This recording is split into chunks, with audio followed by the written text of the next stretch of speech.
Hello Green Shoppers, welcome once again to my channel. This is Sir Job and welcome to Sir Job TV. Para sa lahat po ng mga new explorers, tsaka newly discovered pa lang po sa aking channel, please don't forget to subscribe and click the notification bell for you to be updated with my future videos. So para sa araw na ito, I have to change the tempo of my voice because I just want to share something that is positive for all of you and motivational speech for all of you right now since natapos na ako sa aking shooting for today. So naisip kong gumawa ng short video lang just to motivate the entire people, the entire Golden Shoppers and everyone else na makakapanood ng video na ito. I don't want to cut anything. I don't want to edit anything because this is a pure reflection to what we are suffering right now.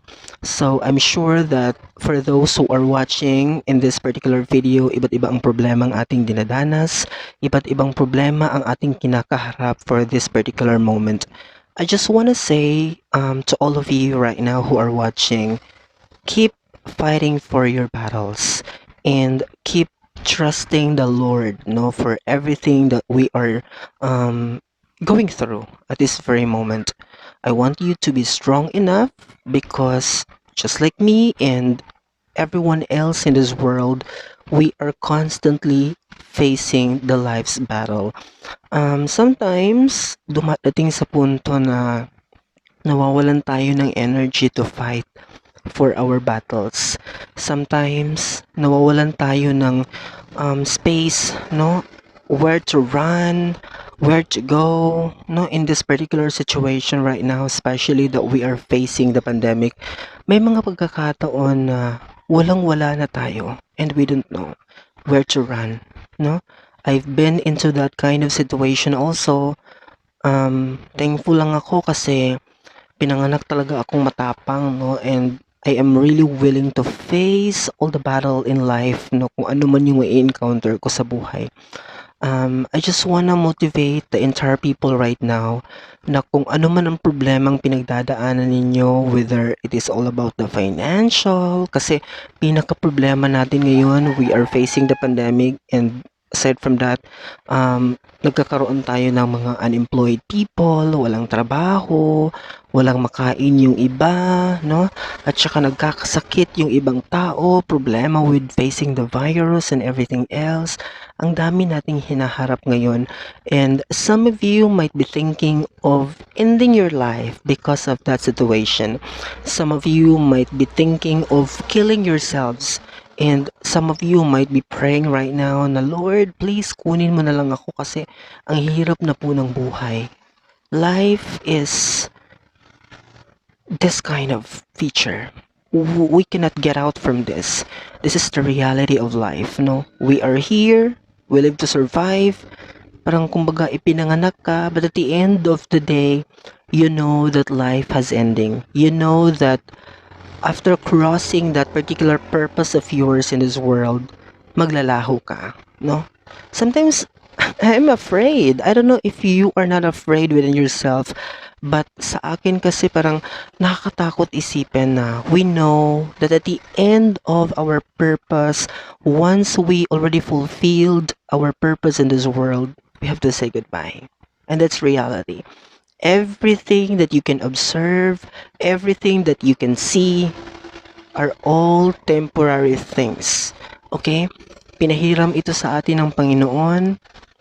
We are only allowed to enjoy for a certain period of time, for a moment only, for one spotlight only that we are here in this world.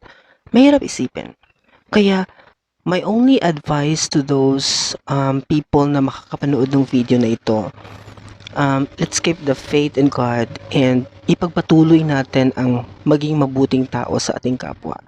There's no value and there's no money can buy for that kindness you have shown to people, no? Iwasan natin yung mag-manipulate tayo ng tao kasi ang hirap-hirap na ng mundo ngayon, but a lot of people are doing crimes just for them to survive. Mind you, hindi po yan ang magiging paraan natin dapat in order for us, to escape from this situation. There are lots of options in the world on how we could be able to get through from this situation.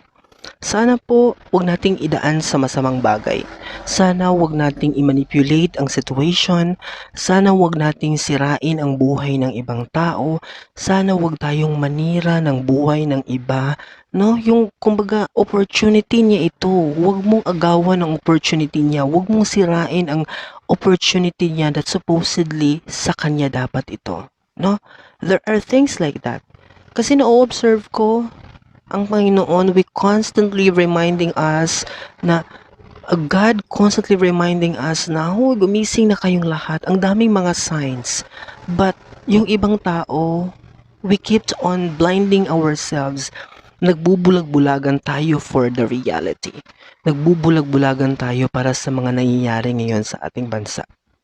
These are all manifestations that God wants us to wake up from everything. No? I hope na sa hirap ng ating buhay ngayon, huwag nating dagdagan ng kasamaan.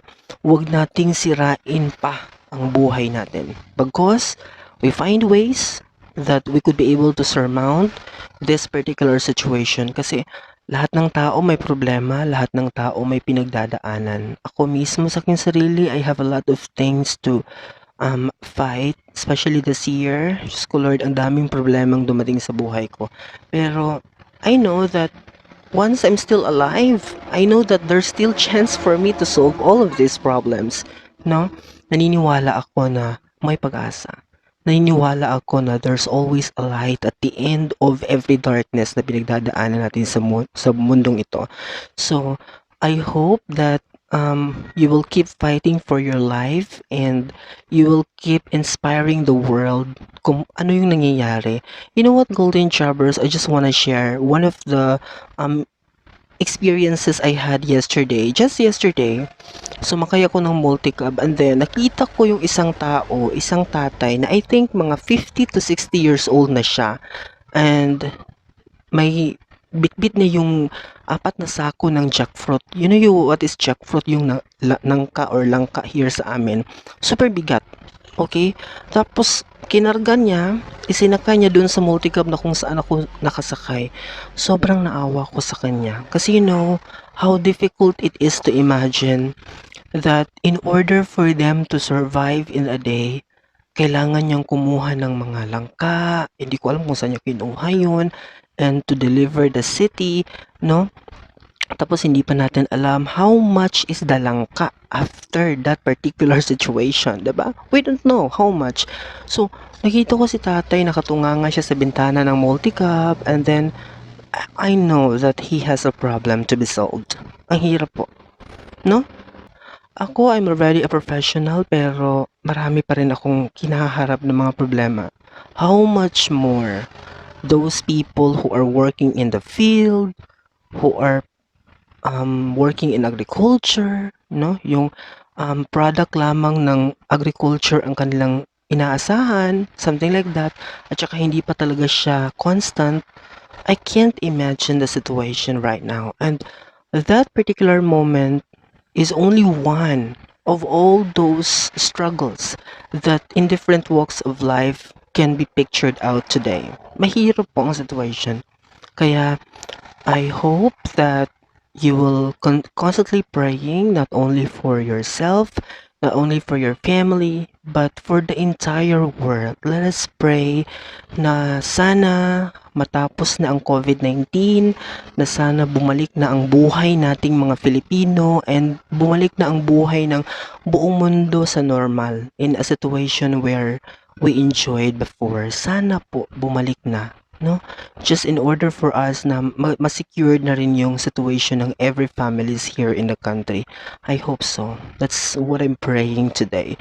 So, ginawa ko tong short video na to just to tell everybody that whatever you are going through right now, whatever problems that you are facing right now, whether it's about financial, it's about the kind of disease in the family, mahirap yan, no? Kung may nagkasakit sa family ninyo, or you are losing loved ones in your family, everything. kung ano man ang pinagdadaanan ninyo ngayon, just keep praying and fighting for your life. And always believe that God is watching us and God is preparing for a better life for us. We always have to hold on to that statement given to us by God in Jeremiah 29:11. Everything will be prosperous and God will always have to save us from every darkness and from every struggles that we will be encountering in this particular lifetime. So I hope that within this short video, you could be able to reflect within yourselves wherever you are right now watching this video. I hope that I inspired you in this small time that I shared to you within this particular moment.